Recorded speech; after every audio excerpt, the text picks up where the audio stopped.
We have an interesting subject this morning that comes to our attention frequently. Nearly every mail brings a request for an introduction to a reputable religious teacher. People want to know where to go, who to find, what to join and what not to join. These letters come in constantly, and also phone messages and personal requests. As you probably realize, our organization does not carry on that aspect of the situation. We do not endorse and we do not support any particular individuals or groups. And the support for this point, I think we all need to understand rather carefully.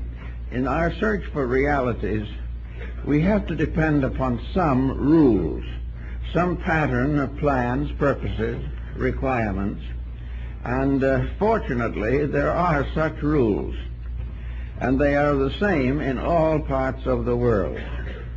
The teachings of the Arhats of China and the Adepts of Europe, the alchemists, the Gnostics, all of these different groups, the esoteric sections in all cases are the same in principle, and very largely the same in practices, for the simple reason that, like the science of medicine, wherever you are, if you have a certain ailment, you have to take the remedy that is indicated. And anyone seeking truth must follow the path, must follow the ancient, eternal, unchangeable way, because it has to do largely, in fact completely, with the individual himself. In the adept tradition in Europe, we have the alchemistical disciplines, the series of processes which lead to the transmutations of base metals. These metals being represented by the planets and by the chemical formulas that are found in the ancient alchemical manuscripts. In the Asiatic side, in Buddhism, or Taoism, Confucianism, Hinduism, we find also that arhatship or adeptship is the result of a specialized discipline. It is a process dependent for its success upon the individual himself. In the Eastern and Western systems, we have the human personality divided into 4 distinct levels. These levels manifest in our physical life as faculties, powers, functions. The lowest of the levels is the physical. Above that is the energy field. Above that is the emotional sphere. And beyond that, in turn, is the mental. These constitute a ladder of 4 rungs, up which the neophyte must climb in order to reach the higher atmosphere, which is the quintessence of the alchemists, the pure Buddhi of the Buddhist philosophy, the symbol of perfect enlightenment. Now, in order to understand this, we must also realize that no one can grow for anyone else.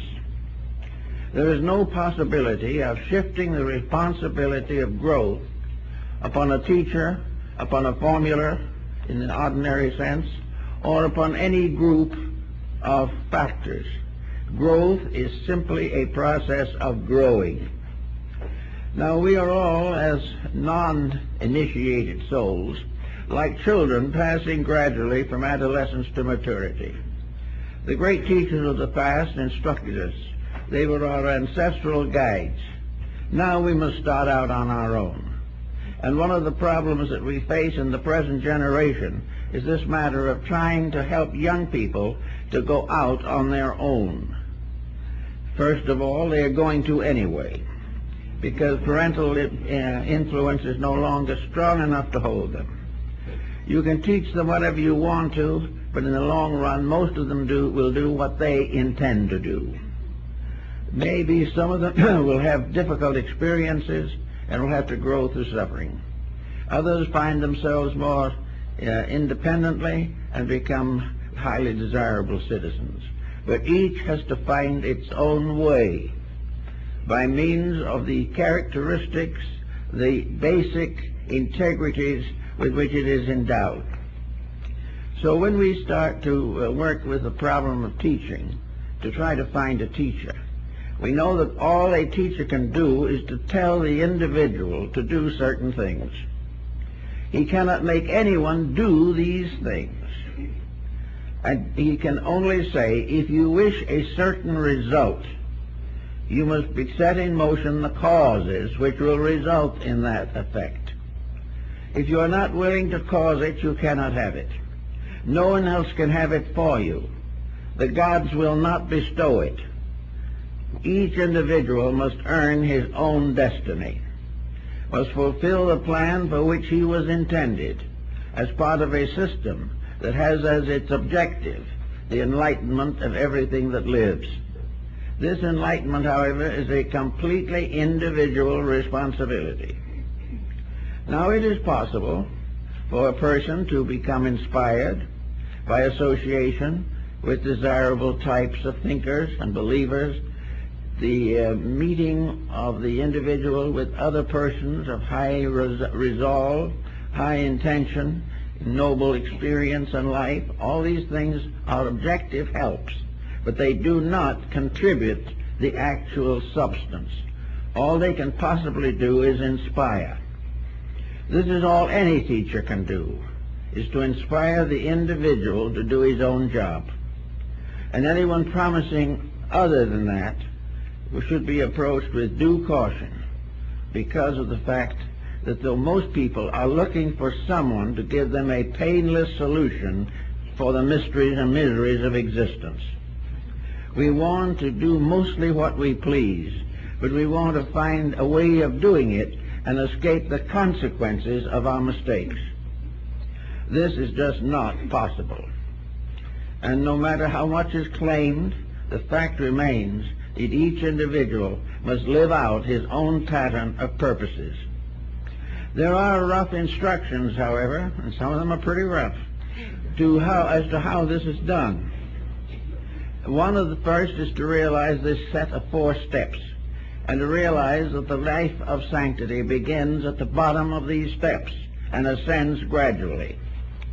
And in the Eastern system, in the system of the Yoga and the Arhats and the Lohans of China, the Taoist system, and also the Muslim mysticism, the simple fact is that all growth begins with the proper development and integrity of the physical body. The physical body must become the pedestal or base upon which the project is situated or fixed. So the aspirant begins by considering the means by means of which the physical body can be brought into the closest possible relationship with normalcy and harmony. This means that any destructive habit which endangers the body blocks the entire procedure. The individual cannot go along and have a little marijuana now and then and accomplish the things he wants to accomplish. He cannot, it's not possible. The physical body must come first. Now, your ascetics, even in the Old Testament and in most of religions, went out into the wilderness and there meditated and prayed in solitude. We have a wilderness also, but it's called chaos. It's where we live now, and if anything could be more a wilderness, we don't know. This is what the Muslim calls the desert of waiting, the place where everything now lacks the quietude that we associate with the deserts, the mountains, and the valleys. Therefore, we cannot really go away and simply devote our lives to that kind of physical therapy. Naturally, if we could get out of the city, get away from the smog, get rid of our debtors, all these things, it would help. But most persons are not willing to make such sacrifices. So the physical problem has to be solved as it is in Mahayana Buddhism, not by going into the desert and meditating and praying, but facing each day with an increasing degree of internal enlightenment. In other words, the physical world must be conquered in the person. He must find ways of living in this material existence without being damaged by it. Now, this is hard to think about because almost anything we do will damage us. But the thing that damages us most is when we have to do what we do not want to do. Therefore, the beginning of the correction is to stop not wanting to do that which is necessary. We can avoid certain pitfalls by not setting the causes in motion. We can keep the body in the best condition as long as we can by moderate living. We can also make sure that it has proper ventilation, proper nutrition, and has opportunities for peace, quietude, and sleep. One of the things that the old systems always point out is the importance of keeping away from artificial drugs to produce the effects that are desired. It cannot be entirely followed, but we should not attempt to bring the body under control by doping it. It has to be done by the intelligence of the individual who is the caretaker of that body and is therefore responsible for its functions.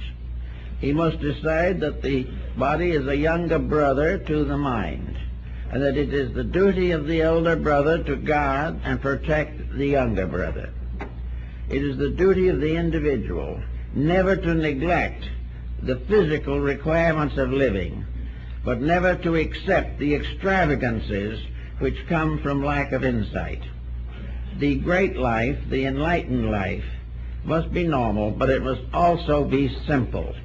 A simple and direct life. Extravagance has a tendency to damage the body as well as the rest of the organism.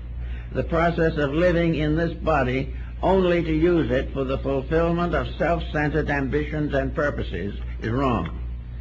The body is the servant of an individual who presumably knows what he's doing. And if the person doesn't know, the body cannot follow the leadership. And without leadership, the body falls apart.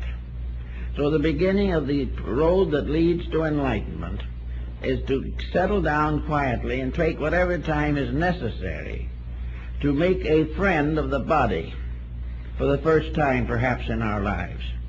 Make the body a valuable and important member of our personal collective.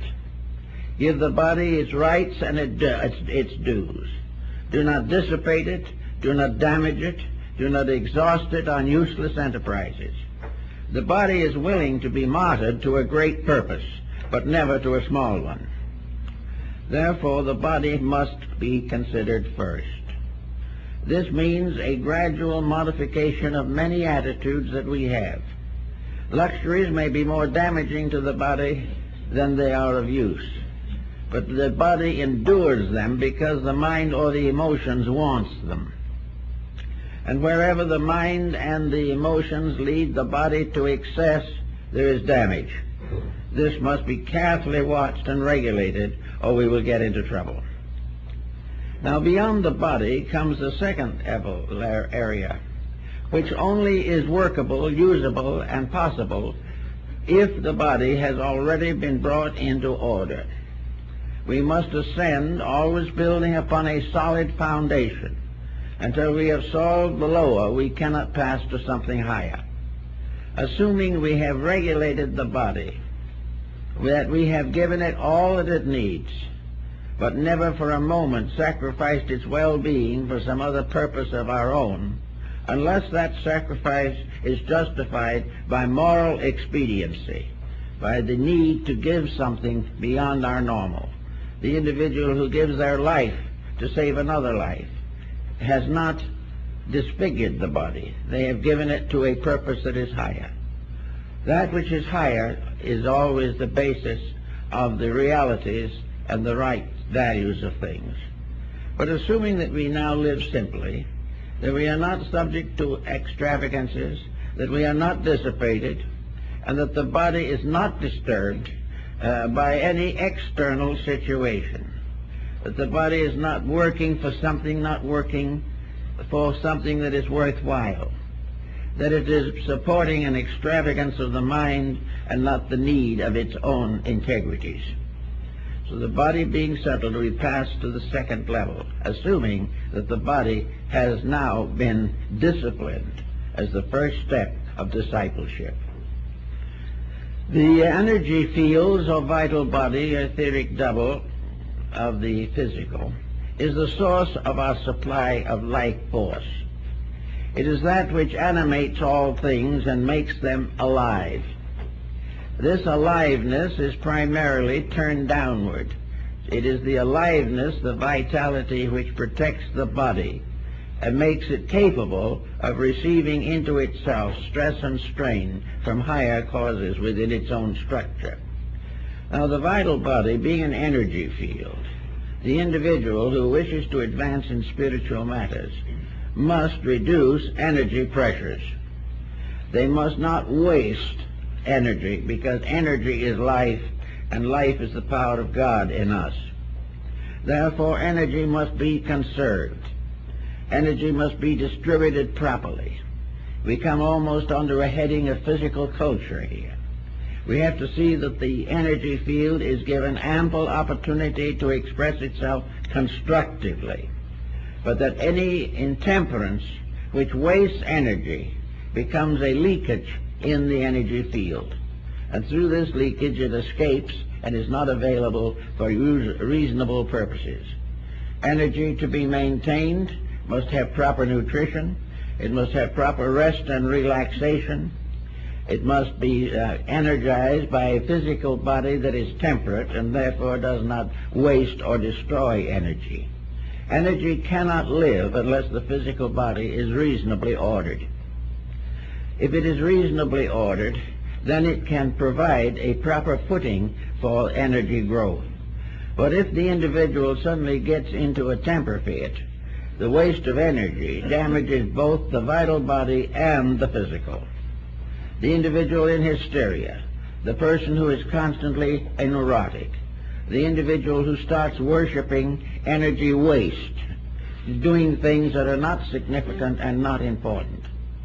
All energy is to be used for constructive purposes in order that energy, which is life, a part of which has been given to us, will be used as it was intended to be used, for the greater good of all that lives.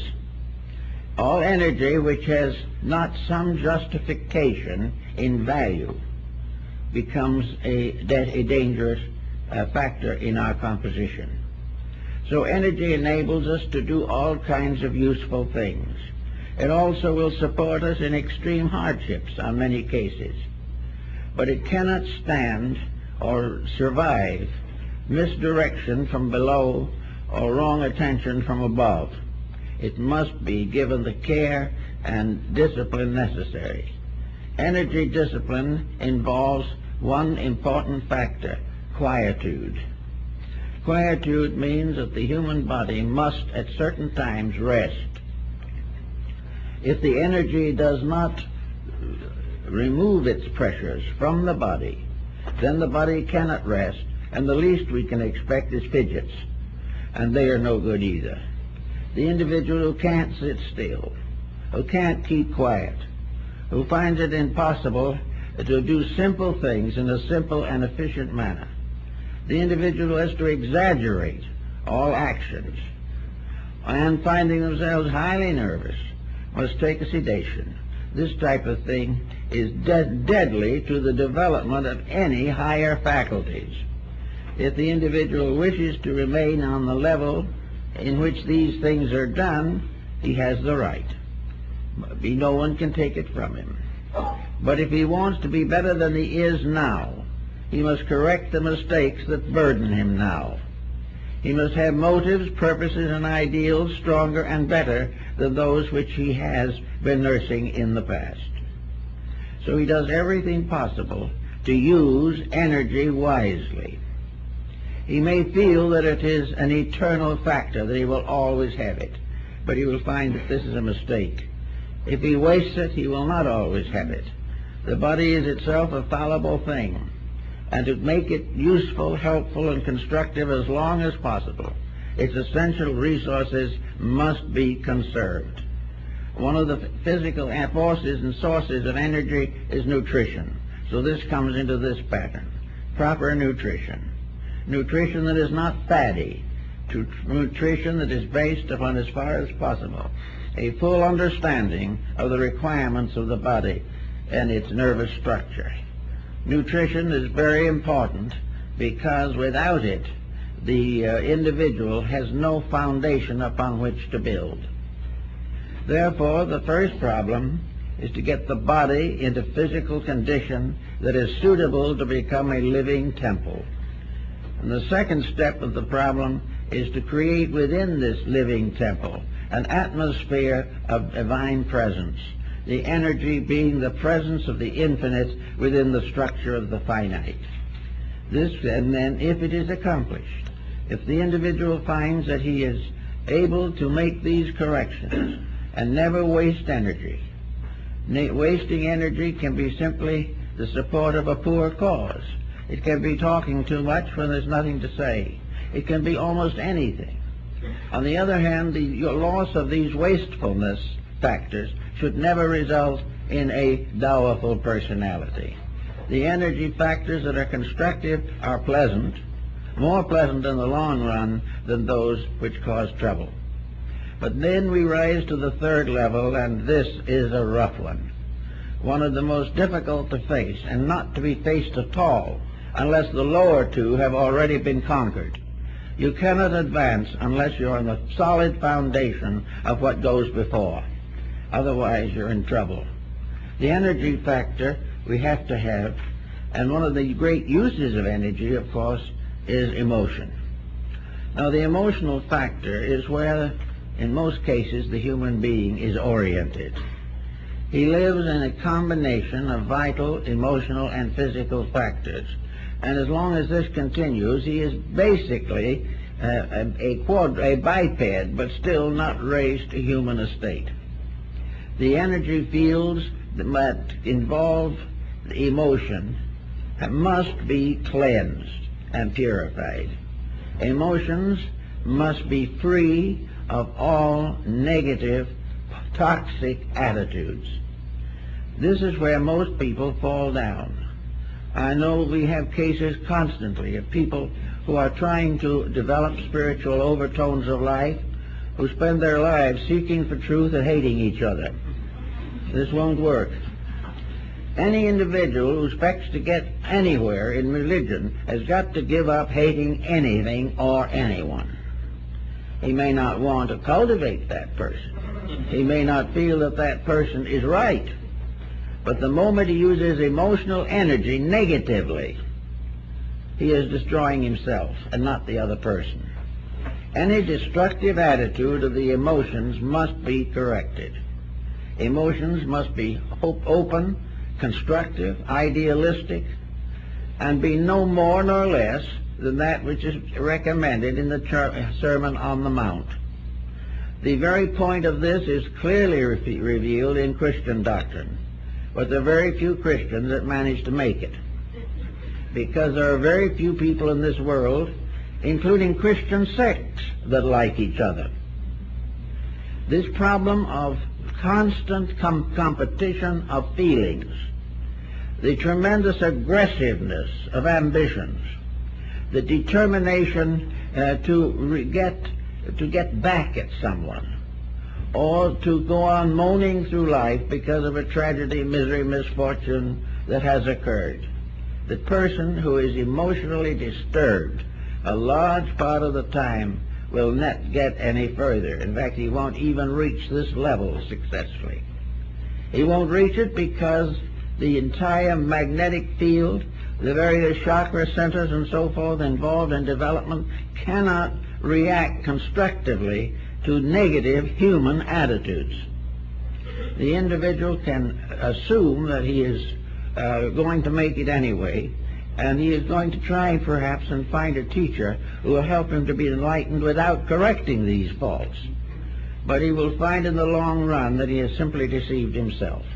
There is no answer to improvement except to improve. There is no way of being better than we are now except by becoming better than we are now. And if we want to be more than we are now, we must build upon a foundation of solid achievement. Otherwise, the entire problem becomes a travesty.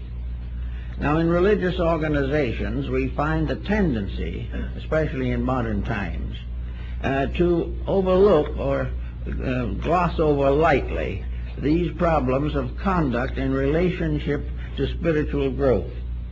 We are more or less invited to believe that if the person joins a religious organization, this does it.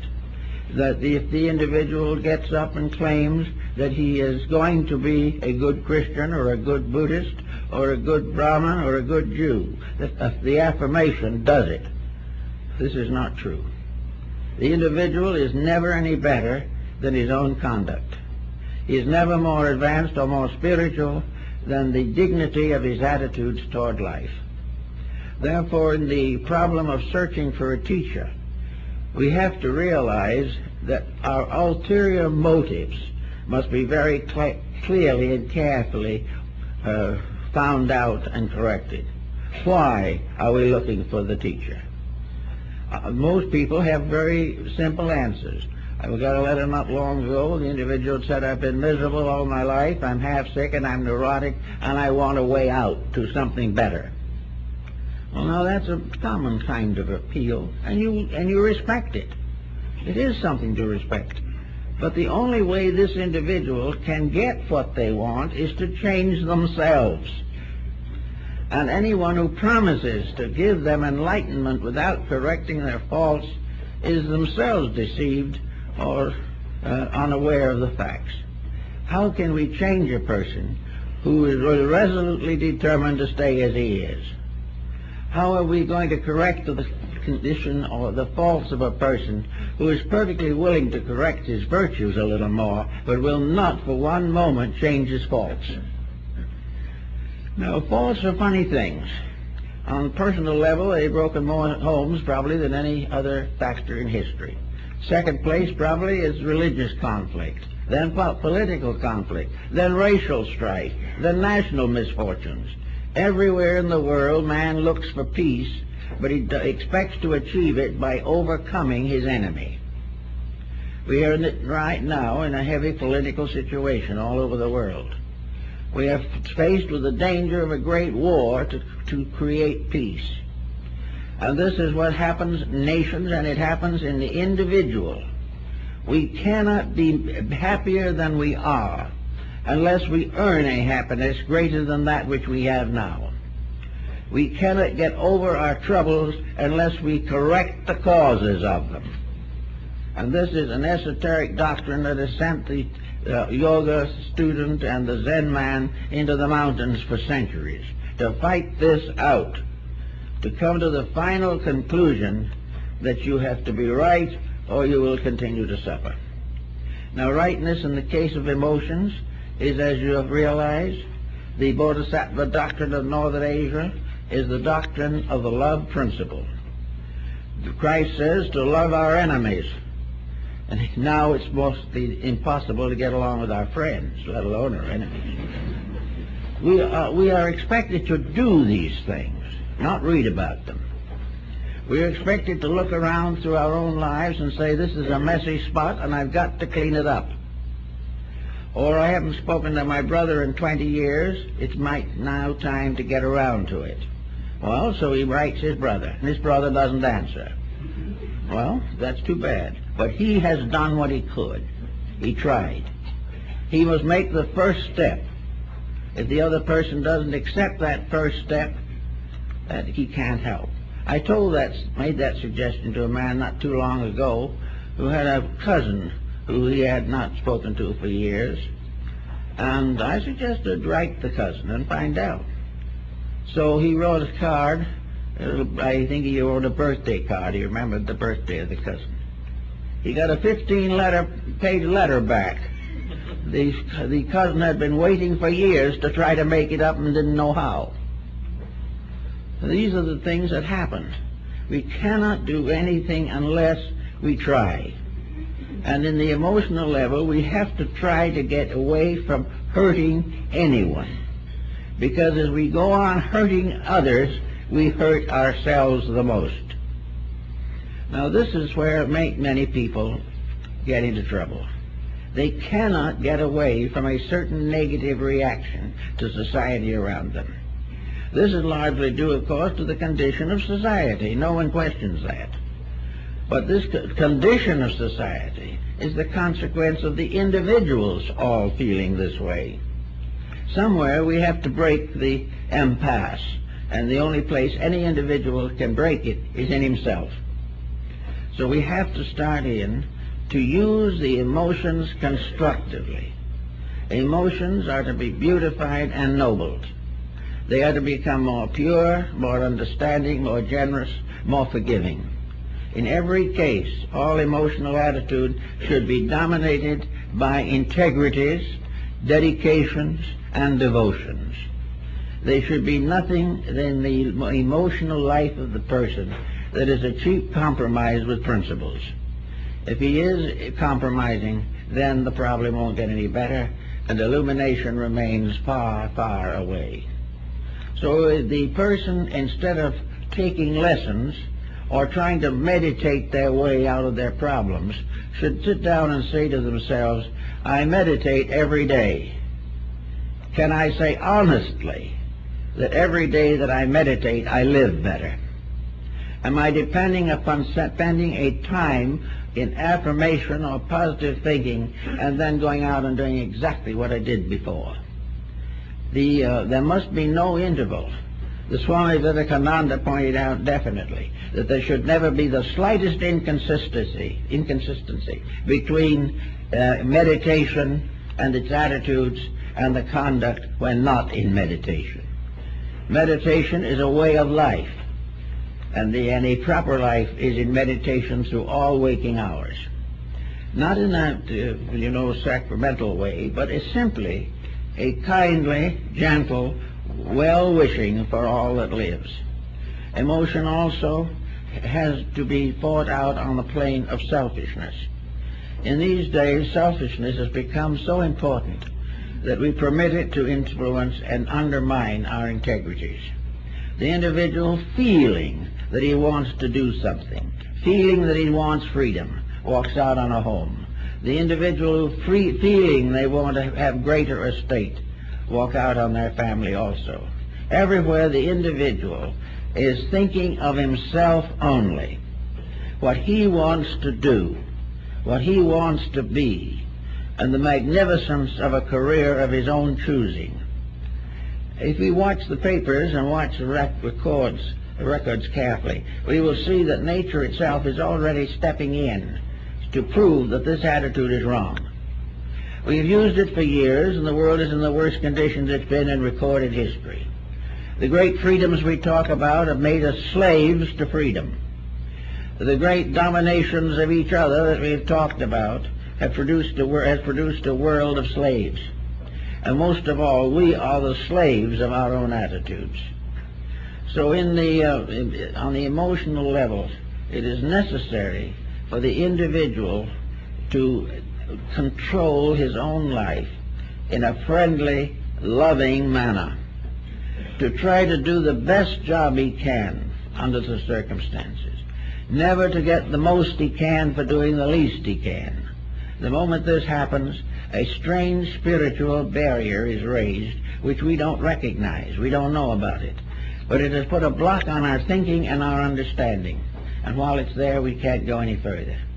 It is for this reason that in the ancient wisdom teachings, the corridors and byways of the underworld, where we are all struggling, were also beset with evil spirits and monsters and dragons and all kinds of horrible and frightful things.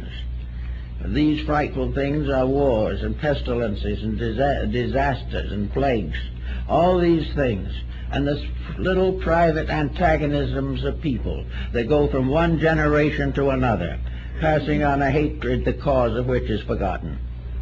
All this type of thing is part of the emotional life, and the emotional life should be simplified into kindness.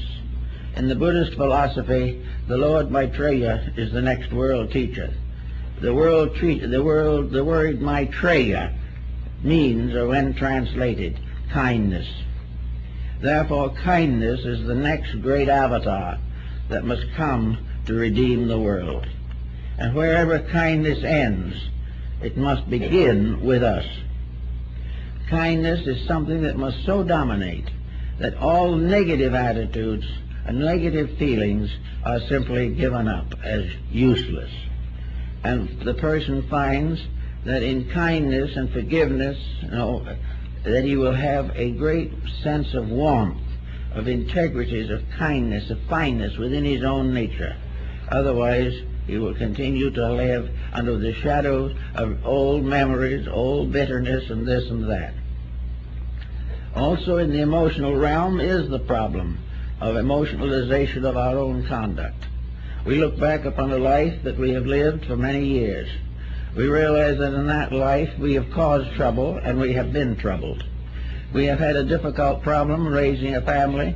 We have had divorce or damage to our home and domestic relationships.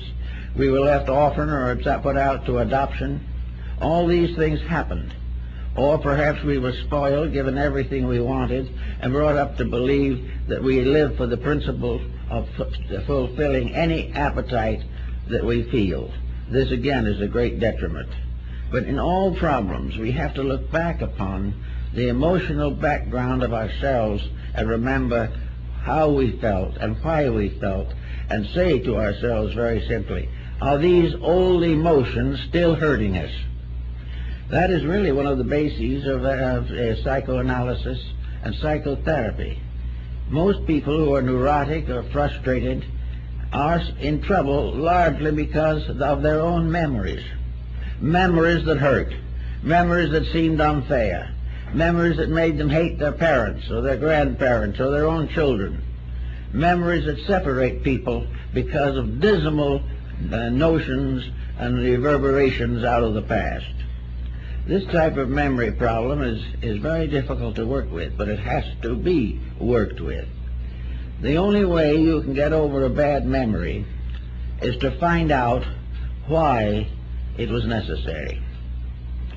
If the individual could take the memories that he has and transmute them in terms of experience, he would find that everything that happened to him was tremendously important, and he might be grateful indeed for circumstances that he now regards as terrifying or terrible.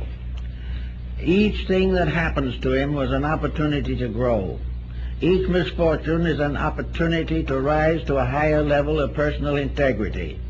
Each heartache is the possibility of transforming this attitude or this emotion into a great and deep recognition of universal unity of life. Each person can take his own memories, and by understanding them correctly, he can use them to grow with rather than to allow to hurt him. Nearly always a memory that hurts is a memory of an action that we have never learned to understand, never learned to affect, and never learned to get along with. So we have these problems on the emotional plane of life, and we must come out of it with a kindly attitude, a willingness to bless regardless, and a perfect willingness to see others succeed more than we do, advance better than we are, and take life as a series of disciplines in which integrities do work out. We find time after time that the individual who has had bad times and has lived through them successfully has become fortunate in all respects. It is a case of living through it and growing with it, and not allowing oneself to turn into a dope addict or an alcoholic because of a miserable childhood. All of this is an emotional frustration. It's there, and maybe the individual in any certain case may not be able to handle it in this embodiment. But if he can handle it and doesn't do anything about it, he has no right to say that he is searching for a higher level of understanding and insight. Or if he says he is trying to, he should take into consideration that he will never make it until he changes himself. Now, beyond and above this, we have the next level, which in Jnana Yoga represents, in a sense, wisdom, the mind. Now, the mind is probably the most important weapon, instrument that we have, but it has much the quality of an atomic bomb by which it was brought into existence. The mind is an attitude of individuality. The mind separates the individual from all other individuals, at the same time that it bestows upon him the ability to recognize a possible kinship with others. The mind itself is a separating force working mostly downward into the material life. It is the reason why some people are paid 10 times what they're worth, simply because the mind has caused them to become indifferent to integrities. The mind can cheat and justify it if ambition is strong enough. Therefore, the mind is the power of the individual to compete successfully with other individuals. It is the power of a nation to compete with other nations and the instinct to do so. The mind is forever seeking and conspiring to advance the estate of the person, not the estate in terms of divine insights, but the estate in the terms of physical success. And yet the mind is not that negative an instrument, is not intended to be so used. The mind is the basis of a contemplative justification of life. The mind is the thing that will enable us to sit down quietly, see why we are wrong, how we are wrong, and what happened to people who made the same mistake from the beginning of history. The mind is a philosophical instrument. It might remind us of the fact that we can't lie today any more successfully than they lied in Egypt 3,000 years ago. And we cannot have a selfish way of life now any more than we could when the Roman Empire fell apart. The mind gives us the realization with a strong truth factor that integrities are indispensable to security. The individual who endangers the security of others is endangering his own. And the individual who assists the development of others is contributing to his own development. Because he must, in order to develop, have an environment to develop in. He must have others around him to develop with. He must have opportunities to learn, to grow, and to understand. And if he becomes isolated by his own selfishness, intolerance, aggressiveness, all these factors, he is left naked to his enemies. So the mind is something that someone may say would be a good basis upon which to discuss the problem of the teacher, what we need in the form of a proper instructor. A teacher in this case must be as it is in school. A teacher teaches arithmetic, teaches geography, teaches history, and a little grammar. A little weak on the grammar at the moment. But the fact remains that the teacher passes along the instruction that has been accumulated out of the past. Now, this instruction is useless and worthless unless its morality is recognized. Unless instruction shows why people got into trouble and shows how they got out of it if they did. If instruction doesn't teach us to correct our own faults, develop our own virtues, and establish an integrity in life, then this instruction is worthless. And more or less this is what is happening. The instruction teaches us now how to buy and sell stock. It teaches us how to get more money by the hour for working, if we work, and when we work. It gives us the opportunity to build a great career, which will end by having a yacht somewhere in the Bahamas.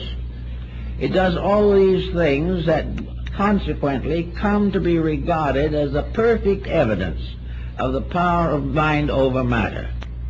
It is the perfect proof that constructive thought can make us rich.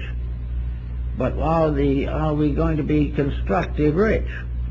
Or are we gaining this wealth by the compromise of constructiveness? The moral value of the mind is of the greatest importance. What is it doing? What is it? Is it a relentless power instrument? Is it just a vast technical computer? Is it something that is soulless and purposeless and only gives us the facts to do with as we please? Or does the mind explain a little to us why things happen and why we can make different things happen in our own lives if we really want to? Is the mind serving us? Is the mind helping us to grow, or is it simply helping us to be lazy? Does the mind mean that we are making better use of our talents, or simply getting more for them and making no good use at all? Is the mind giving us a success in the terms of real estate and stocks and bonds, which incidentally can be wiped out very quickly in spite of mental ingenuity, or more usually because someone else's mind is smarter than ours? This is all part of a great delusion, and yet with this delusion we try to live.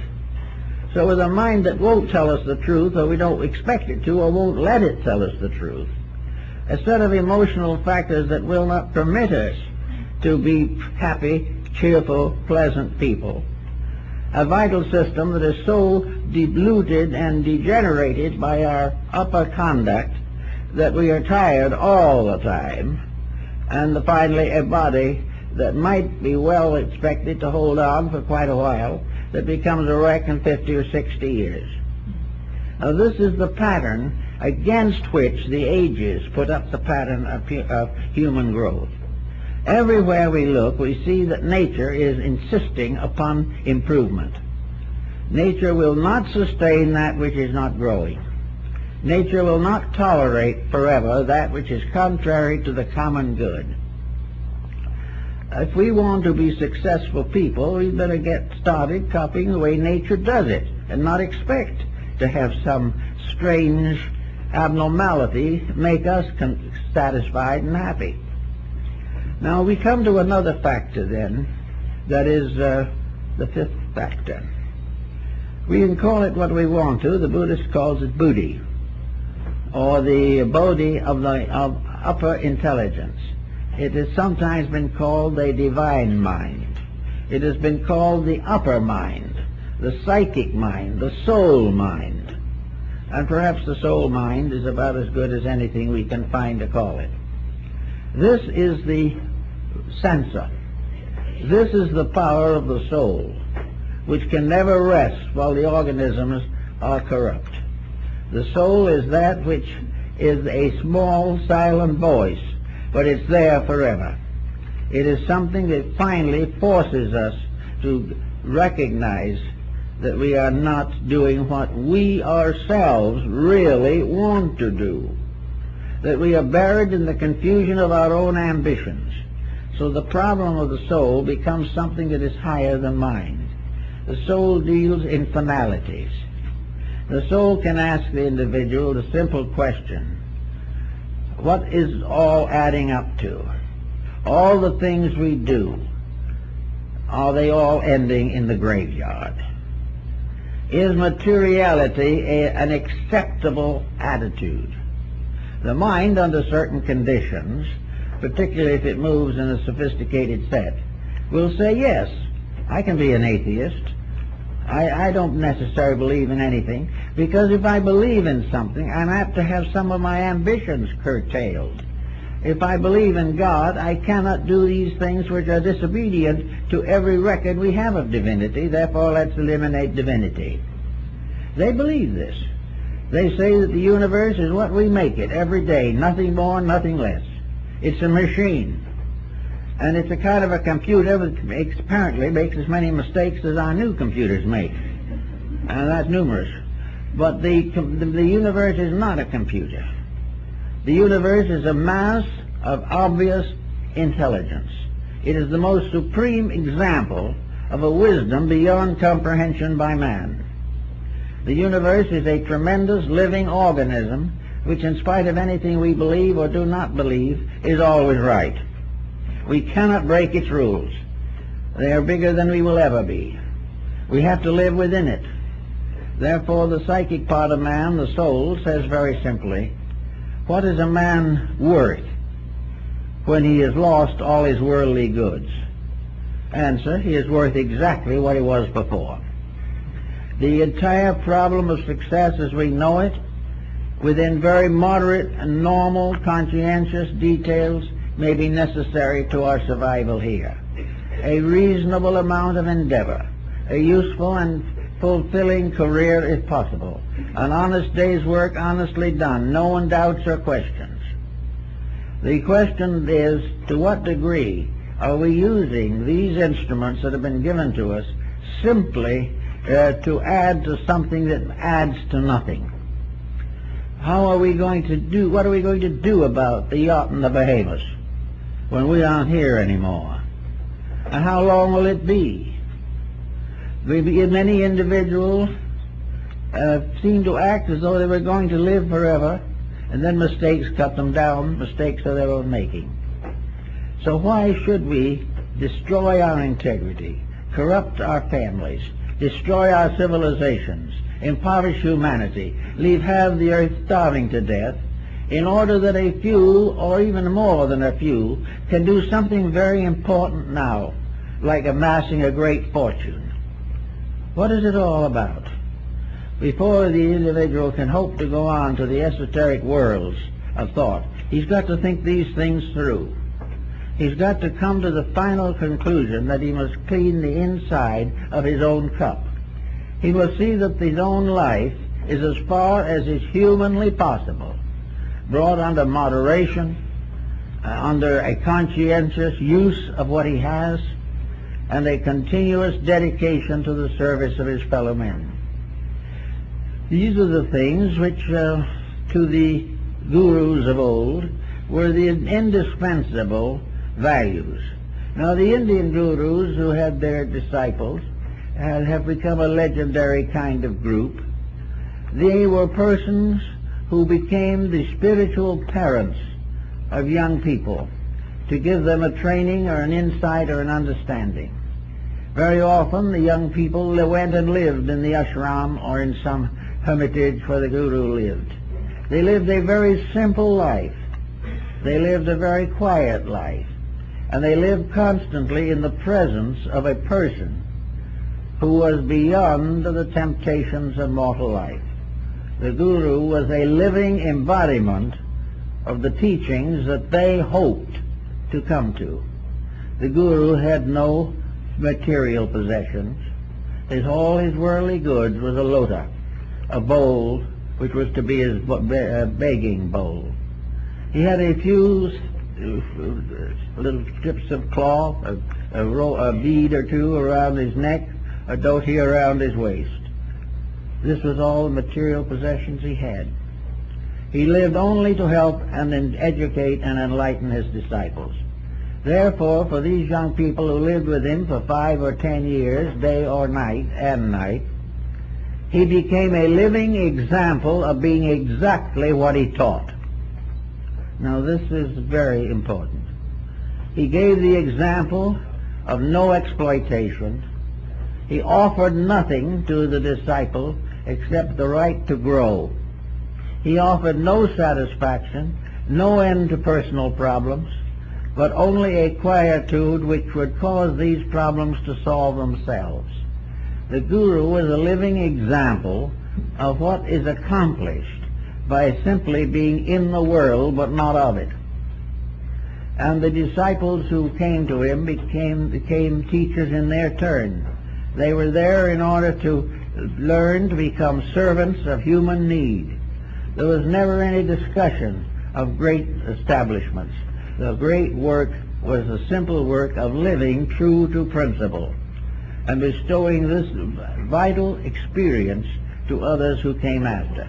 Now, it's hard to do this in our modern civilization. We know that, because the old days are not with us very much anymore, and young people gathering for various religious purposes have not the background.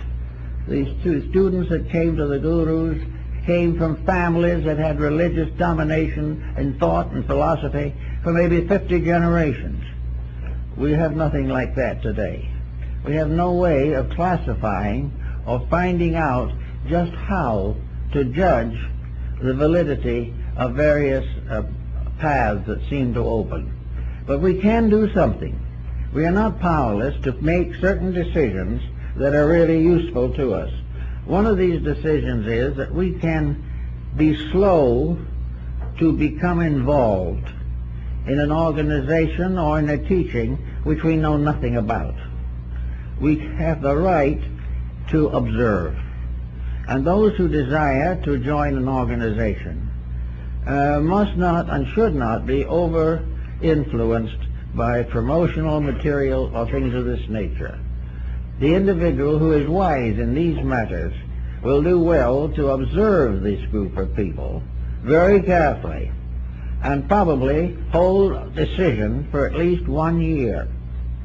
If during that year they have evidence of the integrity of those people, the dedications that they have to the higher principles of life, that they are free from ulterior motives, and they are free from emotional combativeness, they are neither worriers, nor fearers, nor hopers, but they are workers. If in the end of a year it proves conclusively that this group is getting along well together, that kindness has been born among them, that friendship is their common term, and that they are dedicated to a purpose that is commendable. At the end of a year of observation, the individual may feel that he can decide wisely whether or not this particular group is for him. The same type of thing occurs in connection with individual teachers. They should be observed. Their motives should be analyzed. The individual should try to get over his terrific pressure to get spiritual quick and find out whether there is any substance in the matter under consideration. He must try to gradually get away from all inducements that are offered to him that are not part of the integrities of universal truth. That he is being invited maybe too strenuously, that he is not ready for what is being offered to him, or that those who are offering it do not have a proper dedication on their own parts, that there is not a true recognition of the fact that the entire course of spiritual growth is the long, quiet journey home, as Plotinus called it. It is the trip back to the source of ourselves, to the great foundations and integrities that were made flesh and dwelt in us. Therefore, our entire purpose is to grow, and by growth, to serve. And this gives us one more final attitude about the matter. And that is, what do we expect to be if we grow? If we achieve the enlightenment that is promised, if we attain to the tremendous internal vision that we would like to have, what are we going to do? What is our use going to be? Are we going to use wisdom largely to keep our own contentments? Are we going to use this wisdom to get away from all troubles, difficulties, labors, and worries? Are we going to use this to become superior to other people? Is it going to glorify us and gratify us to know that we have achieved? All these attitudes are for the most part wrong. The answer lies again that the only reason that we can really want to grow rightly is that we may become instruments of the attainment of universal growth for all that lives. In other words, we become servants of something higher no matter how high we go, until finally we are the servant of truth itself. And until then, the journey isn't over. And when we are servants of truth, we are in slavery to reality. There is nothing beyond that we can go. And yet that slavery is a strange kind of complete freedom, because with it is the recognition of the integrities we seek and the perfect acceptance of a divine state for which we were originally intended. But egoism must go. All of the ulterior motives. The individual must not follow these lines in order to be prosperous or in order to reconcile some inconsistency of his own mind. He cannot possibly have any other motive except a sincere 100% dedication to the achievement of union with the reality of which he is an inevitable part. Until he does this and takes this attitude, he is not safe in his search for spiritual values. Now, we have troubles also in the world religions today. What we cannot realize really in most places is that there is one God, although he has 72 names. The names have become important. Today we have a great rise of terrorism in the name of the true God, the God of love and the God of peace. Suddenly becomes a justification for hatred and for everything of this nature. Now we have to be extremely careful in our own lives when we come to recognize our own religious allegiances. If we are in an allegiance to a competitive organization, one that is out to dominate and discredit others, then we either have to join that movement of aggressiveness or else we have to resign our membership. We must therefore try desperately and definitely not to be taken into various creedal and denominational factors. All denominations and all creeds have their place. They are right. They are on one of the rungs of the ladder.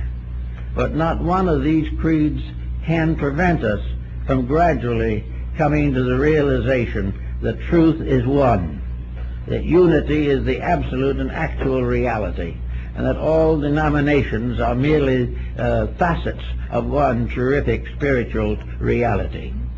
Therefore, in serving God, we love all.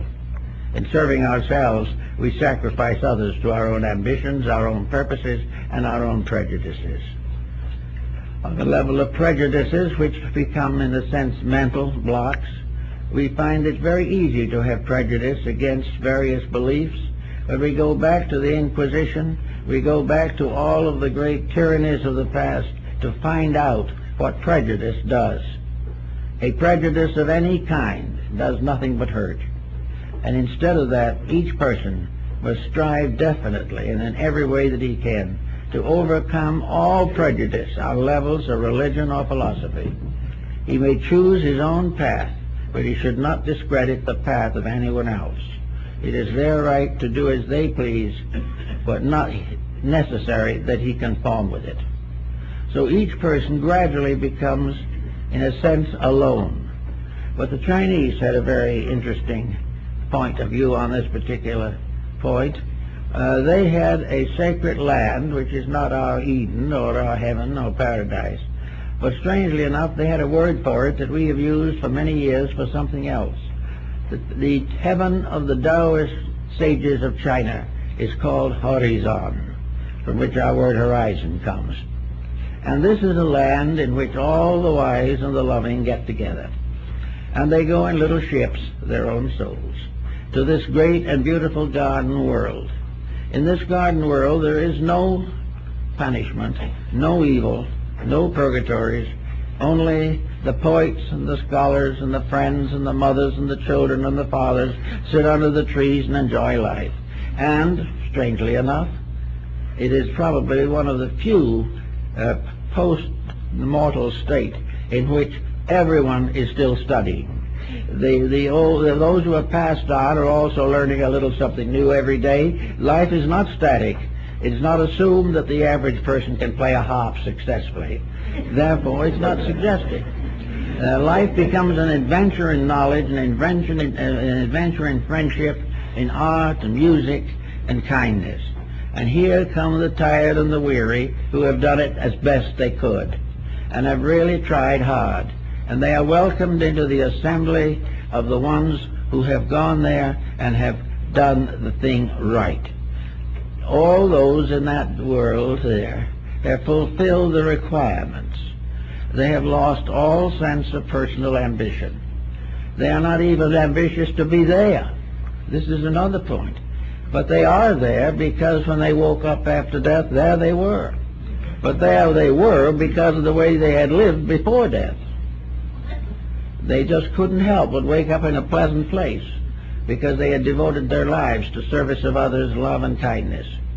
There was no problem of sectarianism there. Anyone could believe anything he wanted to, because if he wasn't right, he couldn't get there in the first place. But being right did not mean he necessarily agreed with everyone completely. He had his own values and his own interpretations.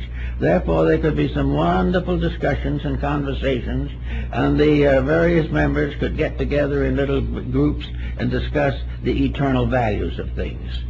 It is said that Lao Tzu went there on the back of his water ox when the mortal world of China no longer would accept him. So everywhere in this philosophy of ideas, there is a reward, and whether it is horizon, the land beyond, or simply that which is beyond our horizon at the moment, we are all working towards one thing. We are working towards happiness, friendship, kindness, and love. We are working for a better place for our children and their children. We want to have happiness for them, because only in the happiness of others can our own happiness be established. We want to live straight and square and fair, and we would rather live very humbly than compromise the principles which are the basis of life. So under those conditions, the person can attempt to enter the path of wisdom. He can find the way of teachers, the way of knowing what to do. But in each case, the teachers come only when the individual or the disciple attains a certain level. If the person completely controls the physical body and its various functions, there will in due time appear the teacher to tell him what to do next. As the Hermetic axiom of Egypt was, when the disciple is ready, the teacher is there. But the teacher, if you can't go out and find him before you're ready, then there's no use trying. And when you're ready, there's nothing you can do, because you will find that which is next comes to you. Only, however, if you have kept the rules, kept the life, kept the values, and kept the integrities. So there is no need to worry about rewards or anything of that kind. The reward of growth is growth. The reward of individual integrity is to build a better world for everyone else and a happier life for yourself. There are integrities in life, and way back in the period of the god Nebo, in the ancient Babylonian and Chaldean tablets, there is a very simple type of instruction for man which he has never outgrown. One says, when a man builds a house, he shall use good materials and shall cheat in nothing. And if he does cheat, he shall be penalized. An individual who sells something will be punished by God if what he sells is not of the quality represented. Now, this was 3,000 or 4,000 years ago. But no matter what we do or how hard we try, we will never make those thoughts untrue. They cannot be changed. And if you don't believe that, watch what's happening today and see how everything is being shotted and nobody is happy about anything. The integrities are the basis of spiritual growth. And the life and the race and the people who have achieved integrity will have no problems to worry about here or in times to come. So don't worry too much. If you're interested in finding out a little bit about the integrities of life, history is a good start. It's very impersonal, and if it's well written, it tells you what happened to other people when they did the things we are doing. We will learn when they did it right what happened that was good, and when they did it wrong, how punishment was inevitable. From these things and from the study of comparative religion, you will come to understand the principles of integrities. You will come to understand the importance of the realization of universal brotherhood. You will come to the realization of the importance of accepting the normal responsibilities of life, not only with resolution, but with joy. That everything that is necessary is right, and that it is our privilege and opportunity to understand these right things and rejoice in them. We should not feel that a virtue is something we must sacrifice much for. A virtue is something that will help us not to sacrifice our entire life for nothing. So all these points and principles are part of the problem of teaching. Now, what shall we say about how you're going to recommend this to somebody? I think the only way to do it is to realize that in the world today there is an abundant literature by various religions of all times, by means of which the individual can get a brief summary or an elaborate discussion of the great integrities of life and the moral values which mankind has experienced through thousands of years of life. These various instructions will tell the person what good people have thought, what wise people have tried to live, and it will also help us to realize why today we honor and practically deify a handful of great dedicated spiritual persons who have become the foundations of civilization and of everything we hope for, everything we believe. We remember Jesus, who had no place to lay his head, but today is probably the most universally honored of human beings. We believe and recognize the great values that have come from dedication to principles. And we realize that these dedications are not dead, that we will never be so wise and scientific that we can get along without honesty. But all real science will lead us back to honesty. We must gradually recognize the use of knowledge. Knowledge is to prove to us the things we need to know, not that we hope, but that which we know. Therefore, science is to give us a new skill to understand the universe so that we may obey it and venerate it. Art gives us a new instrument by means of which we can picture forth our own inner interpretations of universal beauty. Music is indeed the music of the spheres that Pythagoras heard. It is the power to put all arts into a harmonic relationship. Music is the symbolism of universal harmony, and when it is variously distorted, it destroys its own consequences. Healing is the art of helping to restore the balance of the body, but is not possible to be completed without the unfoldment of the internal resources of the soul. Law is in order to keep us in a reasonable relationship with each other. Laws are most of them devised from ancient sources, and while these laws are naturally and properly kept, they are useful and significant. But when they are carefully intellectualized and integrity is taken out of them, they become a danger to our lives. All forms of knowledge are in themselves good, but the perversions of knowledge are now deemed necessary to success. And while we consider to do it this way and keep on making these perversions, we shall continue to fail, because the success is in the integrities and not in the breaches of integrity.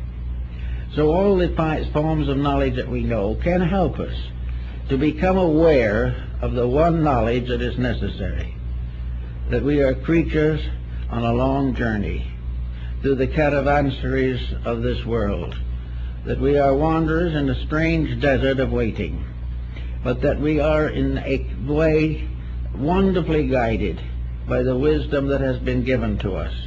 We are in this world, but we are not destined to stay here. We are not here to become the source of great monuments on the physical plane of life. We are here in a great system of instruction, divinely inspired and divinely maintained. We are all at school together. Now we're in the kindergarten, or one of the lower grades, of having a little trouble. But someday we will become grade school teachers. Then we will become instructors in high schools. Then maybe we will be professors in colleges or universities. Those are the degrees of our hatship. That is the degree of the esoteric order of things, that we shall rise to higher levels, but always to serve and to teach. But in all this teaching, everything depends upon one point, that all we can actually teach is to inspire the person to grow by virtue of his own integrities and his own potentials. The person can grow because the potential for growth is there. The inside is divine and it's going to come out.